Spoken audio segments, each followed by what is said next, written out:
ESPN put out a list, top players under 25, and he was ranked number 10. And I was pissed off about it because that's too damn low. I call him Baby Jokic, okay? When you talk about Alperen Şengün, he has the complete package. He could get you a bucket on the low block. He's a hell of a playmaker. And on top of that, he is a leader. 14 teams passed on him, and now they're all paying for it. Now he's a $185 million All-Star at just 23 years old, and the centerpiece of a contender. The NBA had every report, every film, every stat sheet on this kid, and still got it completely wrong. Now he became a centerpiece of one of the league's top contenders. Houston saw in him what nobody else does, MVP status. But there's only one thing stopping that, and it might not be what you think. Draft night 2021. Teams passed on Şengün. Wings, guards, safer picks. Şengün slid all the way to 16, where Oklahoma City grabbed him, only to immediately trade his rights to Houston for 2 future first-rounders. The scouting report said too small, too slow, shaky jumper, can't finish at the rim, questionable defender. On paper, he didn't check the boxes front offices were obsessing over. But one team decided to look past the paper. One actually did their homework. Alperen Şengün grew up in Giresun, a small coastal city in northeastern Turkey. His dad was a fisherman and a part-time point guard. Basketball was in the blood early. By 17, he's playing in Turkey's first division. By 18, he's the MVP of the Turkish Super League, averaging 19 points and 9 rebounds against grown professionals. Well, most of the teams were worried about the weaknesses in the scouting report, except one, the Houston Rockets. But here's the thing, even the Houston Rockets themselves did not fully believe in Şengün. Nope, because even when Şengün got to Houston, it took a while for the Rockets themselves to fully commit to him. His first 2 seasons, he was buried behind Christian Wood, playing 18, 20 minutes a night on a bad team going nowhere. In his rookie season, he was okay. Just okay. The glimpses were there, but the Rockets never utilized him and never saw him as their next franchise player. He averaged just 9 and 5 per game. See, after former MVP James Harden left the franchise in 2021, the franchise kind of lost its identity. The culture there revolved around one man and one man only for almost a decade. Now with their superstar gone, they need to find a new one. And in 3 years, they don't have an answer. They went into full rebuild mode, a territory they haven't touched since the 80s. And that rebuild for the future started in the 2021 NBA draft. The same draft Şengün was picked, but the future really wasn't for Şengün. It was for the Rockets' second overall pick, Jalen Green. Year after year, the Rockets were just stacking talent. 2022 in Jabari Smith Jr., 2023 in Amen Thompson, and 2024 in Reed Shepherd. But arguably, regardless of the youth, the greatest addition to this young, hungry Rockets squad is the former Boston Celtic coach, Ime Udoka. Udoka brought structure, and structure is exactly what a player like Şengün needed. Under Udoka, the offense started running through the post more. Şengün got real, consistent touches, real responsibility, and the results came in an instant. In year 3, he posted career highs across the board, 21 points, 9 rebounds, and 5 assists.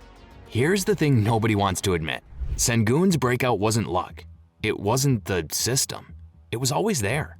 The league just needed someone willing to actually unleash it. He shot 53.7% from the field.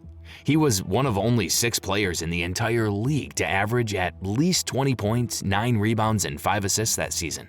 Then you add the pieces around him. Fred VanVleet brought veteran playmaking and structure before going down to injury. Dylan Brooks brought the grit and the edge that a young team building an identity desperately needed. Amen Thompson gave them explosive athleticism and versatility. And suddenly this Rockets team that had been a laughingstock for years, they were actually fun to watch again. In 2024, it was inevitable Şengün would become a star, and the entire league started to take notice. But there's one weakness in Şengün's game that is preventing him from becoming a top 10 player in the league. Why he's special. In the years where Nikola Jokic was dominating the entire league with absurd numbers, Alperen Şengün took some of that spotlight. The similarities in these two were too uncanny. The same strengths, the same weaknesses, while being almost a decade younger.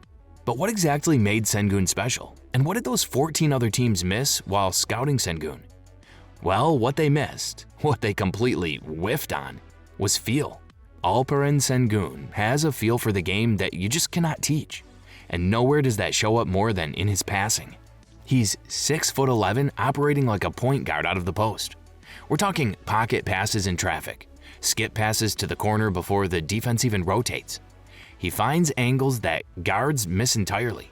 He's averaging 6+ assists per game as a center, because by the time defenses commit to stopping his scoring, the ball is already somewhere else. And then there's the pick and roll, which might be the most underrated part of his entire game. Most big men in a pick and roll are just a screener. Set the screen, roll to the rim, catch the lob, done. Sengun turns it into a decision-making sequence. He reads the defense mid-roll. If the big drops, he pops to the elbow and shoots. If the guard hedges, he slips early and attacks the space. He's making 2 or 3 reads before the ball even gets to him. That kind of processing at his size, at 23 years old, is genuinely rare. That's not instinct alone, that's feel, and feel creates gravity. When Sengun catches in the post, 2 defenders have to account for him, which means somebody's always open somewhere. His presence alone changes how defenses are built. He uses his footwork to bait defenders into positions before he's even decided what he's doing. A hard jab to the baseline opens the middle.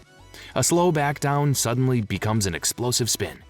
He's got a jump hook with either hand, and he'll throw a jump hook fake just to draw contact. He led the league in post-scoring efficiency last season, not because he's the biggest or the strongest, but because by the time a defender reacts, the play's already over. And no, I'm not saying Sengun is Jokic. Nobody's Jokic. But here's what the man himself said about Sengun back in 2022. Jokic called him talented and said the Rockets should play through him more. Nikola Jokic vouching for your game? That's not nothing. The people who watched him got it immediately. The people who just looked at the spreadsheet missed it. So the Rockets had their guy. They had structure. They had young talent around him. And in 2025, they became a legitimate Western Conference threat. But the playoffs exposed something nobody wanted to talk about. After 2024, suddenly the Rockets became one of the top contenders in the West. With Udoka adopting a system that is a hard-nosed defensive-first approach heavily influenced by his time under Greg Popovich with the San Antonio Spurs. Udoka also emphasizes mental toughness, defensive accountability, and a high switching scheme. In the offense, let's just say he's more on the ethical hoop side. Simpler offensive sets, playing through your stars, and in Sengun's case, isolation in the post. In the 2025 playoffs, however, the young core of Houston got exposed for one fatal weakness: inexperience. Stephen Curry and the Golden State Warriors handed them a reality check. So what did the Rockets do? A move that sent shockwaves to the entire league, sending their former franchise player Jalen Green to the Phoenix Suns to add a perennial superstar, a future Hall of Famer, Kevin Durant. The weakness: what KD brings to the team isn't just scoring outputs. What he gives to the franchise might as well help with Sengun's greatest weakness. A weakness hasn't been stressed by the media enough: mentality. Watch him closely. One missed shot and you can see it. The referee's argument, the dropped shoulders, the lost rhythm. That's a concentration breakdown happening in real time. Compare it to Luka. He's always complaining, but the difference is, Luka always finds a way to get his rhythm back, fast. For Sengun, it's different. And Ime Udoka knows it too. The moment Sengun starts, Udoka pulls the offense away from him. Ball stops coming his way. Confidence drops. Performance drops with it. It becomes a cycle he can't break out of mid-game. And suddenly, Sengun's decision-making in the offensive end also drastically drops. The referee arguments? That's not the problem, that's the symptom. Because elite players don't need perfect conditions to impact a game. They find ways: a screen, a defensive play, a pass, even on their worst nights. That's the gap between good and great. Sengun has the talent, nobody's questioning that. But the next step isn't shooting 1,000 shots in practice. It's learning how to compete when everything is going wrong. How to have that killer mentality. 14 teams passed on him. They looked at the paper and saw the wrong player. One team looked past it, and now they have a 23-year-old all-star who passes like a point guard, scores like a big, and is surrounded by a Hall of Famer who's won on the biggest stages. When Sengun learns to be great even when everything's going wrong, when the bad possessions don't derail him, when he finds that killer mentality, the 14 teams that passed on him won't just be paying for it now.